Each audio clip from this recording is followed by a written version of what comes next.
शिक्षा का महत्व।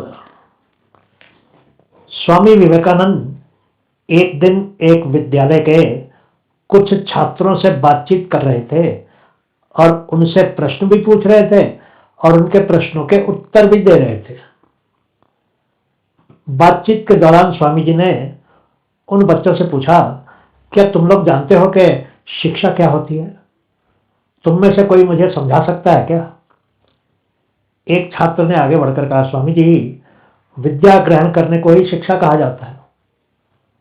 स्वामी जी ने फिर पूछा, अच्छा अब बताओ कि शिक्षा का उद्देश्य क्या होता है? सभी विद्यार्थियों ने अपने अपने विचार रखने शुरू कर दिए। स्वामी जी ने हर एक छात्र के विचार को बहुत ध्यान से सुना और फिर कहा, जिस चीज से मनुष्य की शक्तियों का विकास होता है वही शिक्षा होती है। शब्दों को कंठ कर लेना ही शिक्षा नहीं होता है।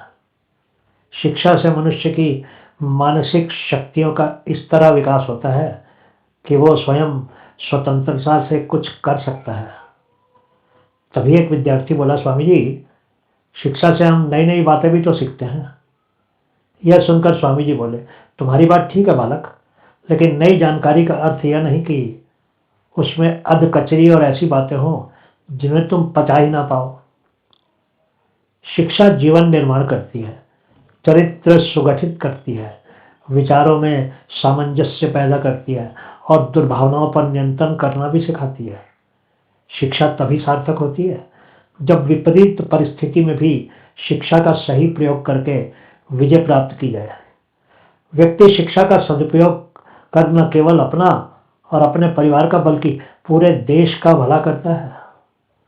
स्वामी जी की बातें सुनकर वहां उपस्थित विद्यार्थी एक स्वर में बोले, स्वामी जी, आज से हम भी शिक्षा ग्रहण कर हर अशिक्षित व्यक्ति को शिक्षित करने का प्रयास करेंगे।